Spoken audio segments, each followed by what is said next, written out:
어느 편지에서 당시 그 수영 챔피언의 수영 기록을 기록한 편지가 배달되는 거가 있었습니다. 그래서 그걸 수영 관계자한테 갖고 가죠.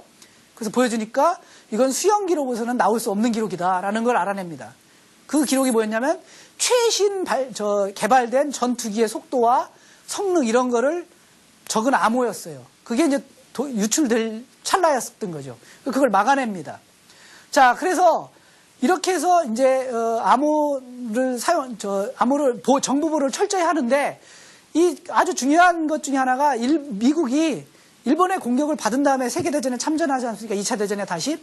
근데 이 당시에 2차 대전에 일본군 태평양 함대 사령관인 야마모토가 있었습니다. 이 사람이 오세아니아의 남태평양에 솔로몬 제도가 있는데요. 그쪽에 있는 병사들을 이게 좀 사기 진작을 해서 그쪽으로 이제 방문하려고 계획을 갖고 있었습니다. 그 이제 그런 사람들이 그쪽으로 방문하면 이미 이제 뭐 호위도 하고 해야 될 거 아닙니까? 태평양 전체 사령관이니까. 근데 이미 그때 당시에 미국은 일본의 암호 체계를 다 알고 있었습니다. 그래서 그걸 다 듣고 있었어요. 알고 있었죠. 그래서 고민에 빠집니다. 과연 이 사람을 죽일까? 죽이면 전쟁이 좀 빨리 끝날까? 아니면 얘를 죽였다가 지금 현재 사령관보다 더 뛰어난 사람이 오면 어쩌나? 또 더 중요한 거는 여태까지 우리가 일본의 암호를 알고 있다라는 걸 눈치채면 어떡하나? 그래서 고민합니다. 그러다가 그렇지만 미국에서는 야마모토를 죽이죠. 그리고 나서 역정보를 흘립니다. 이게 암호를 해독해서 죽은 게 아니다라는 걸 역정보를 흘립니다. 그래서 일본은 끝까지 그걸 눈치를 채지 못합니다. 더 중요한 거는 독일군하고의 전쟁에서 벌어지게 됩니다. 당시 독일의 암호 체계는 이니그마라는 기계를 이용한 암호를 사용하고 있었죠. 이게 너무나 정교하고 어려워서 아무도 해결하지 못하고 있었습니다. 그때 미국에서는 앨런 튜링이라는 수학자가 나타나죠. 이 수학자에 대해서는 뭐 여러분들 많이 들어봤을 겁니다. 앨런 튜링. 이 사람이 폭탄, 우리나라 말로 하면 폭탄입니다. 범이라는 이 이니그마 해독 장치를 개발합니다. 그래서 이걸 다 이제 해독하게 되죠. 그래가지고 독일군의 유보트라든지 대서양에서 돌아다니는 유보트, 그 다음에 독일군의 그 작전 이런 것들을 다 알게 됩니다. 그런데 아는데 초창기에는 알면서도 공격하면 당했습니다. 왜? 암호가 해독됐다는 걸 이게 모르게 하기 위해서. 그러다 결정적으로 노르망디 상륙작전을 펼치죠. 독일의 정보를 역이용해서 노르망디 상륙작전을 펼쳐서 대성공을 거두게 됩니다. 그걸 기회로 해서 2차 대전이 이제 점점점 연합군 쪽으로 승리가 기울게 되는 결정적인 역할을 하게 됩니다. 바로 이 암호 이니그마를 해독하게 된 앨런 튜링이라는 사람은 사실은 컴퓨터 운영 체계와 알고리즘의 선구자입니다. 근데 이 사람이요 조금 어눌하고 약간 소심한 편이었습니다.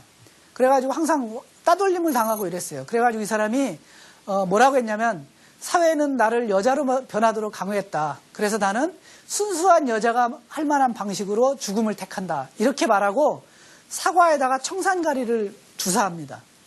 그리고 이 사과를 한 입 베물고 자살을 합니다. 그리고 결국 어떻게 됩니까? 사과가 한 입 베물어진 상태겠네요. 자, 그래서 나중에 이제 우리 무슨 유명한 컴퓨터 회사 있죠, 미국에. 그 회사의 로고 중에 잘 보면 사과가 한 입 베물어진 게 나오죠. 그래서 그 회사의 대표자인 스티브 잡스가 얼마 전에 죽었는데요. 그 사람한테 한번 물어봤습니다. 내가 그 앨런 튜링이라는 사람을 애도해서 이걸 했냐 그랬더니 그건 아니라는, 그 전까지는 그렇게 알려져 있었습니다. 근데 실제로 인터뷰를 해서 알아보니까 그건 아니다. 그렇게 말했답니다. 그래서 하여튼 이게 여러 가지 설이 난무했던 그 재미있는 일화 중에 하나입니다. 자, 어쨌든요, 암호라는 것은 어떤 통신문의 정확한 뜻을 감추기 위해서 그 통신문을 변형하는 모든 방법을 다 통틀어서 암호라고 합니다. 근데 암호에는 여러 가지 방법이 있습니다. 이게 만드는 사람과 푸는 사람, 그걸 받아서 알아보는 사람, 이 사람들이 똑같은 방식으로 만들었다 푸는 방법이 있고 전혀 다른 방법으로 푸는 방법이 있습니다. 그래서 똑같은 방법으로 푸는 방법을 우리는 대칭 암호라고 합니다. 다른 방법으로 푸는 걸 비대칭 암호라고 그래요. 대칭 암호의 가장 대표적인 게 바로 단일 환자 방식 암호입니다. 비대칭 암호의 가장 대표적인 게 바로 공개 키 암호 방식입니다. 그래서 첫 번째 단일 환자 방식에 관해서 간단하게 얘기를 해볼게요. 단일 환자 방식을 맨 처음에 알아낸 사람은 누굴까요? 여러분들 여기 지금 수학사를 하면서 몇 번 나왔던 사람인데요. 바로 시저입니다. 카이사르죠. 이 카이사르, 그래서 단일 환자 방식을 소위 우리는 카이사르 방식이라고도 합니다. 카이사르는요, 암호를 단일 환자 방식은 말 그대로 환자, 글자를 바꾸는 겁니다. 그래서 이 카이사르가 이용한 방법은 뭐냐면, 예를 들어서 알파벳이 ABC부터 이렇게 Z까지 일렬로 쭉 있습니다. 이거를 세 칸씩 옆으로 밀어요. 그러면 A, B, C, D. A는 뭐가 되냐면 세 칸 밀려서 D가 되는 거죠. B는 E가 되고 이렇게 세 칸씩 밀립니다.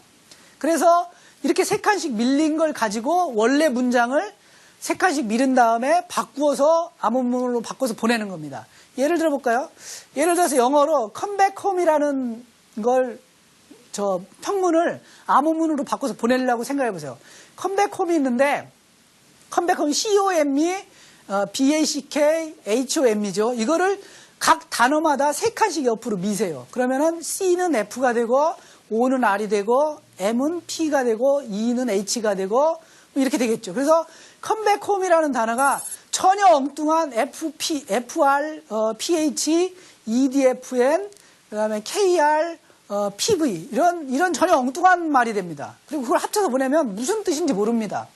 그리고 받는 사람은 어떻게 할까요? 이제 그걸 받으면 그걸 늘어놓은 다음에 반대로 세 칸씩 다시 옆으로 밀면 원위치 시키면 되겠죠.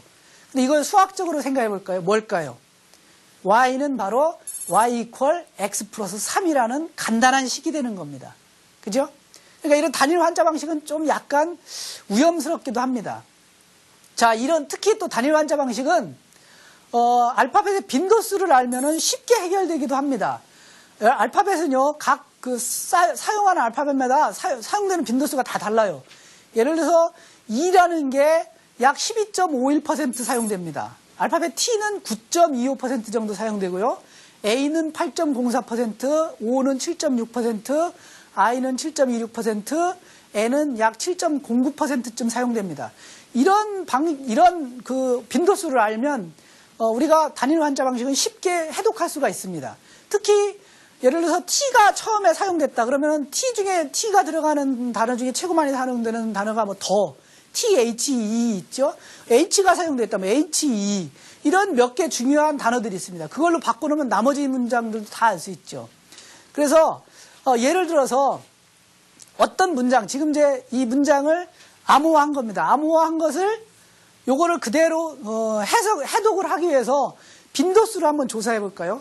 이 중에서요 가장 많이 나오는 알파벳은 A네요. A. 다 세면 A가 21번 나옵니다.